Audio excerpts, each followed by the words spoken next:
Hola, soy Tito Jara, soy director de cine. Yo me llamo Atanasio de Felice. ¿En qué le podemos ayudar? Escúchame bien, ve. Yo no tengo nada que ver con la muerte de ese niño. Yo nunca le dije a los padres que suspendan el tratamiento médico. La mitad de esa historia se la inventó la periodista esa. Ellos llaman la atención del público con la mano derecha. Ahí está el espectáculo. Pero con la izquierda hacen lo que quieren. Y esa es la mano que mueve los hilos.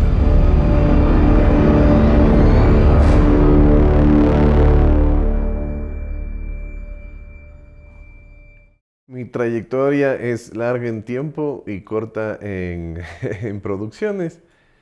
He hecho dos películas como guionista y director, pero soy productor de otros largometrajes en proceso, como El Niño Probeta de Carolina Hernández y Romanticismo y Fracaso de Ana Cristina Franco. Es de alguna manera expresar tu visión creativa frente a una narración con distintos elementos que conforman lo cinematográfico. Y ahí estás hablando desde un guión, desde la luz, desde todos los elementos que forman un encuadre, la música, el sonido. Entonces es de alguna manera unir esas piezas para poder lograr una narración que es completa y absolutamente subjetiva, que es tu forma de ver una historia.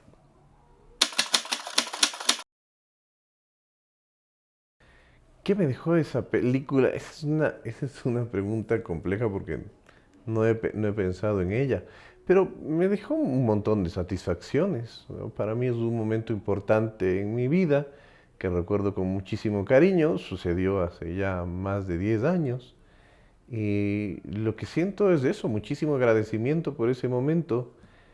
Siento que respeto mucho al Tito Jara que hizo esa película. Hacer A tus espaldas ha sido un proceso largo, complicado, difícil pero hermoso. Me siento también bastante alejado de él. Entiendo lo que hacía, por qué lo hacía en ese contexto, pero ha pasado mucho tiempo desde una película a otra. Me siento bastante distinto. Y creo que se puede notar también en las dos expresiones de las dos películas. Me gustaría hacer más películas y que el proceso sea más rápido y más cíclico. Pero pasa tanto tiempo, más de una década, que soy capaz de verle al otro. Y a mí me cae bien. Escena 5B, plano 1, toma 1. ¿Por qué son géneros tan distintos entre sí? Dos cosas. Una, la primera que te decía antes, que ha pasado demasiado tiempo, soy una persona distinta, con otros intereses, eso es natural, porque vas evolucionando.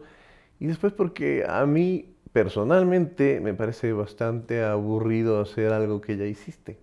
Entonces yo quería probar nuevos caminos, como seguramente hacia el futuro también haré lo mismo. El rezador nace de distintas fuentes, pero siempre están un poco relacionadas a cosas que vivo y que me producen determinados sentimientos, determinadas sensaciones y determinadas reflexiones. Entonces, he contado mucho la historia de haber conocido a un estafador que se robaba las limosnas de los funerales al fingir ser un cura y dar también una falsa misa. Y es verdad, por supuesto que esa historia está completamente inundada de mi imaginación. También sucedió hace muchísimo tiempo. Y he dicho que, por ejemplo, ese recuerdo ahora para mí ya no tiene la cara del verdadero tipo que conocí, tiene la cara del Andrés Crespo. Así voy construyendo un poco las ideas, ¿no? Y eso mezclado con un caso real que conocí en la prensa y del que básicamente utilicé la premisa. Una niña que era milagrosa, que no permitían que se vea en los medios de comunicación y que generaba un negocio muy grande. Esas son como dos fuentes importantes, pero no son las únicas. De hecho, creo que el inicio de la película, lo que me contaba que iba a ser un thriller, era que yo veía una imagen de un hombre crucificado. Y ese hombre crucificado no sabía exactamente quién era ni por qué venía. Entonces eso me decía, esto es un thriller. Y yo la veía básicamente porque en A tus espaldas había muchísima gente que se sintió ofendida por distintas razones. Y, y a mí me parece perfecto que la gente tome su posición frente a una obra artística. Para eso están. Pero todo tiene un límite y ese límite se cruzaba cuando, por ejemplo, me amenazaban físicamente. Eso está muy mal. Cuando amenazaban a mi hija, cuando eh, hackeaban nuestras redes sociales. Entonces eso me parece que era terrible. Se hacía todo ese discurso de odio basándose en su creencia religiosa que promulgaba paz. Y a mí eso me volvía loco, me daba inicialmente muchísimas iras. Y ahí yo veía este tipo crucificado. Entonces pensaba mucho el por qué y lo relacioné con este personaje. Y ahí ya no intentaba devolver el golpe, ya no era una sensación de ira la que tenía, sino una sensación de tratar de conocer al otro. ¿Por qué estás haciendo? ¿Cómo llegas a eso? ¿Cómo llegas a ese punto que muchos podrían considerar ya fanático, ¿no es cierto? Y sobre esa reflexión, pues ya me fui a escribir la historia del rezador. Pero así hay millones, así, no millones, pero hay muchísimas fuentes que van construyendo la historia. No es realmente una. No trabajo así. Desde ese momento, unos 10 años. Desde que escribí el primer borrador de la historia y dije, la voy a convertir en una película. Ese momento en que decides que ese guión se va a transformar en un proyecto y empiezas a ejecutarlos, para mí es el momento de inicio de la película. Ni siquiera el terminar el guión, sino el saber que ese guión se va a convertir en un proyecto que va a ser una película, para mí ese es el inicio de todo. Sí, fue un recorrido largo y me puedo olvidar de todos los espacios en los que estuvo, pero sí fue un tiempo de desarrollo que además fue súper interesante porque creo que empezamos en el curso de desarrollo de proyectos de Fundación Carolina en Madrid. De ahí nos seleccionaron como uno de los 2 proyectos que ellos envían al Festival de San Sebastián. Ahí estuvimos en el Industry Club, ahí conocimos a uno de nuestros coproductores. También estuvimos en el laboratorio de guión del Festival de Cine de la Orquídea en Cuenca. Estuvimos en el Bolivia Lab. Estuvimos en el Festival de Toulouse, también seleccionados en el marco de sus reuniones de proyectos de desarrollo. Y ya no me acuerdo más, pero seguramente me olvido de algo. Pero la cosa es o sea, ese tiempo de 10 años estuvo aprovechado, estuvimos trabajando en la película, no es que la guardé unos años y luego retomé para nada. Yo creo que es muy importante, pero no creo que es el único camino. Yo lo que sí creo es que un guión se tiene que trabajar y se tiene que madurar. Y en determinados momentos hasta dejarlo reposar para retomarlo. Seguramente si eres un genio, un guión lo escribes y está perfecto. Pero la mayoría de la gente trabaja. Y a mí me parece que ese es el proceso de un guión, trabajo, mucho trabajo. Yo había pensado pero en los principales, había pensado en el Carlos Valencia, había pensado en el Andrés Crespo, aunque luego es el proceso de desarrollo, ¿no? Me fui hacia otros lados buscando otras opciones de actor protagonista y luego la vida ya me dijo que tenía que regresar a mi intuición inicial y yo creo que fue una de las mejores decisiones que tomamos en el camino de la película. En esta tuvimos un director de actores, a mí me parecía que era importante ponerle el cuidado que necesita la actuación, tal como le pones pones un profesional que está a cargo de la fotografía, otro que está a cargo del arte. Yo quería que exista también esa persona en el caso de las actuaciones para que sean muy, muy cuidadas, que vayan sobre sobre lo que yo necesitaba y que lo hagamos en el tiempo también que teníamos, ¿no? Entonces, en ese sentido fue muy fácil hablar con ellos, porque yo conversé previamente, sobre todo para mí es importante que conozcan el personaje, quién es, de dónde viene, cuáles son sus motivaciones. Luego el actor tomará la decisión si es que eso le ayuda en la construcción de su interpretación. Ya es una cuestión personal en la que no me meto, pero para mí sí es importante que ellos entiendan quiénes son, de dónde han venido y por qué actuarían de una u otra manera. Y después en los ensayos, pues yo básicamente acercarme al director, ver lo que se estaba planteando, hacer determinados apuntes y comprender qué es comprender la esencia de cada uno de los personajes. No me gusta ensayar mucho, me parece que las cosas se comienzan a volver más acartonadas. Ese es mi punto de vista, ¿no? También es completamente subjetivo. Entonces, lo que hicimos fue tomar determinadas escenas que yo sentía que de alguna manera representaban ciertos espacios temporales y anímicos de los personajes en la historia y representarlas, ¿no? Y más allá de eso, pues siempre pequeñas conversaciones antes de la escena, se preparaban con el director de actores, yo revisaba, hacía anotaciones e íbamos a la escena. Y yo creo que fue bastante eficiente pensando en el resultado, pero también pensando en el proceso, ¿no? Grabamos bien, grabamos, yo siento rápido. Va desde el guión, de hecho creo que está bastante narrado en el guión, tal vez más de lo que debería estar, pero creo que hay una descripción clara de lo que finalmente se ve, a lo mejor clara para mí. Entonces lo que tienes que hacer es que eso se vaya construyendo también desde otros espacios. Y esos espacios son la colaboración con el director de fotografía, que es quien te va a proponer y definir cómo va a ser exactamente la luz. Y también con la gente de arte, que van a ver cada uno de los elementos que van a estar dentro de cada plano, ¿no? Entonces ese proceso fue largo, se siguió haciendo mientras se escribía y se reescribía el guión. Yo con el director de fotografía habré hablado unos 6 años antes del rodaje y ya teníamos todas estas referencias, sobre todo de grandes pintores, o sea, que manejaban la luz de manera maravillosa. Entonces pensábamos en Rembrandt, muchísimo en Goya, yo personalmente, inclusive algunas de las escenas que escribí están basadas en la serie negra de Goya. No sé si es demasiado evidente, pero yo lo siento así.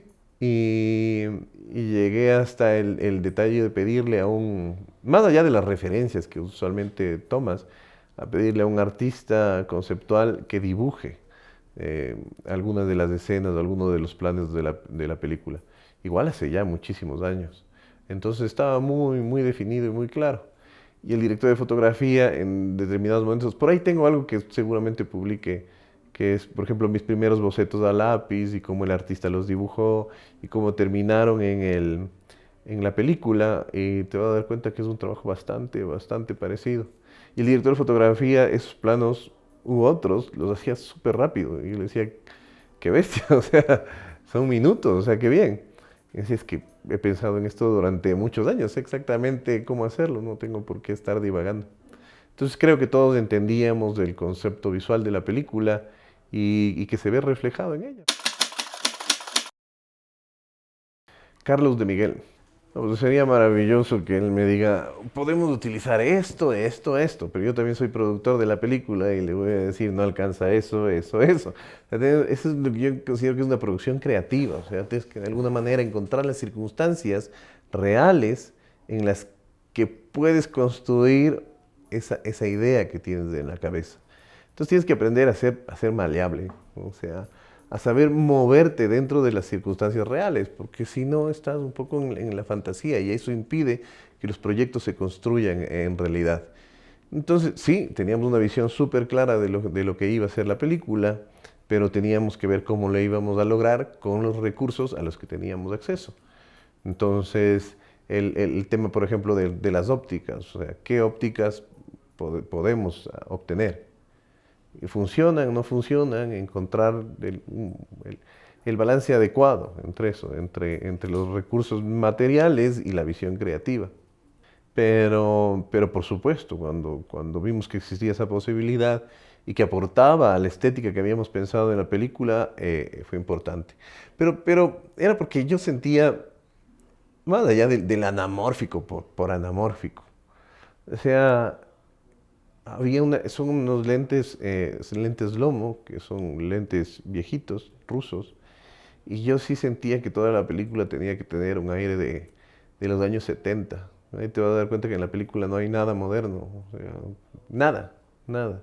A mí me gustaba muchísimo ese aspecto, esa reminiscencia, ese pasado yo supongo de las películas que podía ver cuando era niño. Entonces meterse dentro de ese ambiente también nos ayuda a tomar la decisión. Estos lentes entiendo que eran de los 70. Entonces nos iba a ayudar muchísimo a ese look.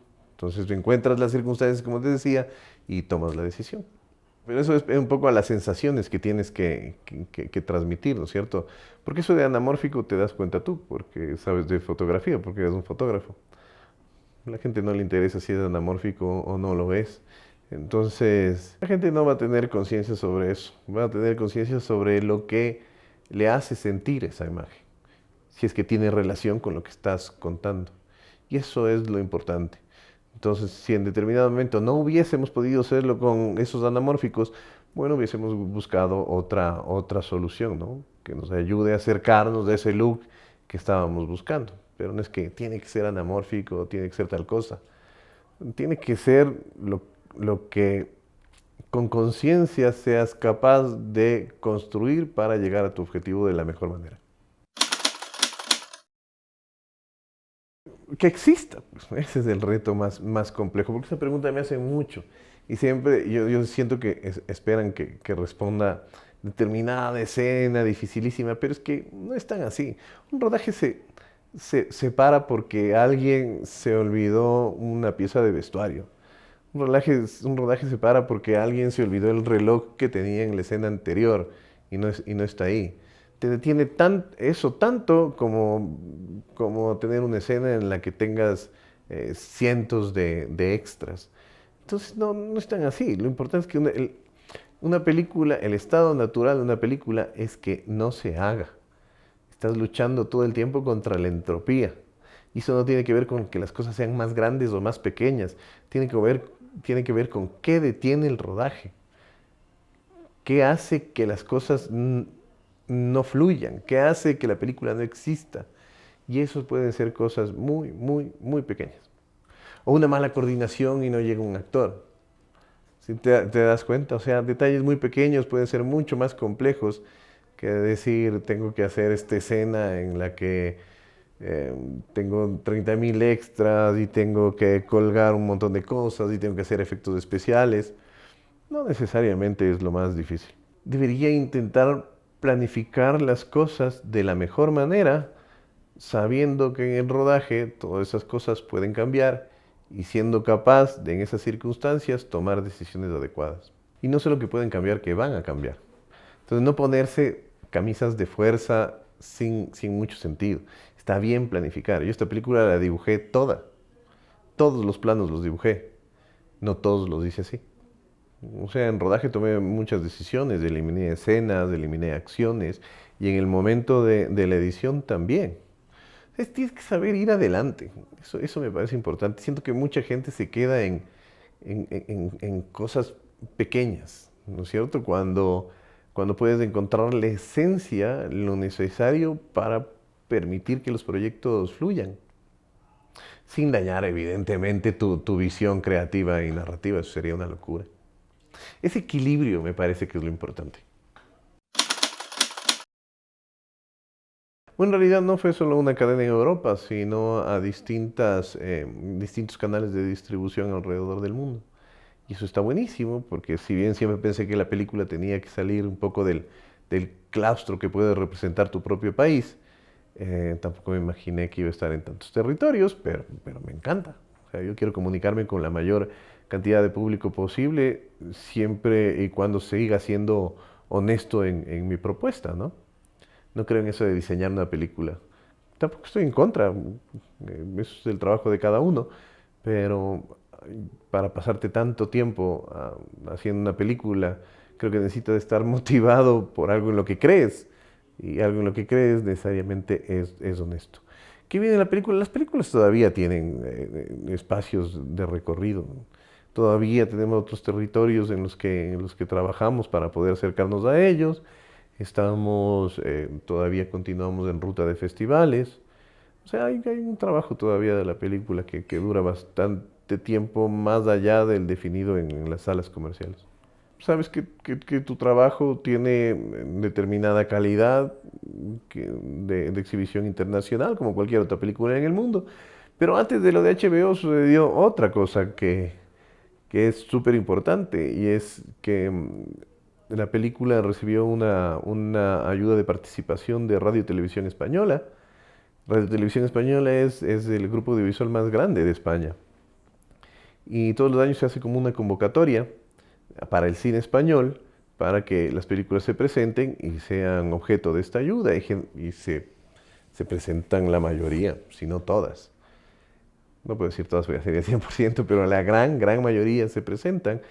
Y en esta mesa técnica se eligieron 20 películas y dentro de esas 20 películas estaba El Rezador. Entonces estás hablando de una industria fuerte, con muchos años de existencia, con una calidad importante. Y eso también determina que las películas que se eligen son de autores que yo admiro muchísimo. Entonces en esa misma selección estaba Pedro Almodóvar. Son películas todas en proceso de construcción, ¿no? Pedro Almodóvar, estaba Fernando Trueba, que es uno de los primeros españoles en ganar un Oscar, estaba Sorogoyen, Pilar Paromero, cosas así que yo casi no me podía creer cuando ahí también en la misma lista estaba El Rezador. Entonces, bueno, eso se siente bien, te dice que tu película también tiene esa capacidad, ¿no? Para mí eso es importantísimo. O sea, cuando yo decía que no quería estar enclaustrado dentro de tu propio territorio en la exhibición de la película, pensar o sea, que quería llegar a más público, como te digo, pero a veces te lleva a espacios en los que no te imaginas, ¿no? India es una de las industrias cinematográficas más importantes del mundo. Y su festival, el Festival IFFIGOA, es también uno de los 15 festivales A del planeta. Entonces, ¿qué sentí cuando me dijeron que nos invitaban hacia allá? Pues alegría, pero también muchísimas preguntas, es lo que me venía a la cabeza. No sabía cómo iban ellos a aceptar la película, si la iban a entender, pero, pero ya finalmente la gente se conecta con la película, la recibieron de una manera súper cálida y nada, pues es una gran satisfacción, ¿qué te voy a decir? Primero, como te decía antes, trabajar mucho el guión. O sea, hay un proceso para que eso suceda. Y los guiones se trabajan y se maduran. Pero luego, un guión por sí mismo no es suficiente para generar una película. Y ese es un gran error que también ve mucha gente. Puedes tener un buen guión, pero tiene que convertirse en un buen proyecto. Y un buen proyecto es, de alguna manera, la esquematización de un sistema en el que todos los elementos tienen que funcionar de manera coordinada para encontrar el objetivo final. Y eso también requiere un trabajo y una maduración. Entonces, pensar en eso, en que sí tienes que tener una buena historia, una historia que has trabajado, pero tiene que convertirse en un buen proyecto. Y eso te va a sacar adelante. Y luego, constancia. Eso es súper importante. Sin embargo, sí te podría decir que el cine es necesariamente un trabajo colaborativo. Tienes que buscar la ayuda de gente y gente si tiene experiencia, si sabe un poco lo que está haciendo, seguramente te va a aportar muchísimo al proyecto.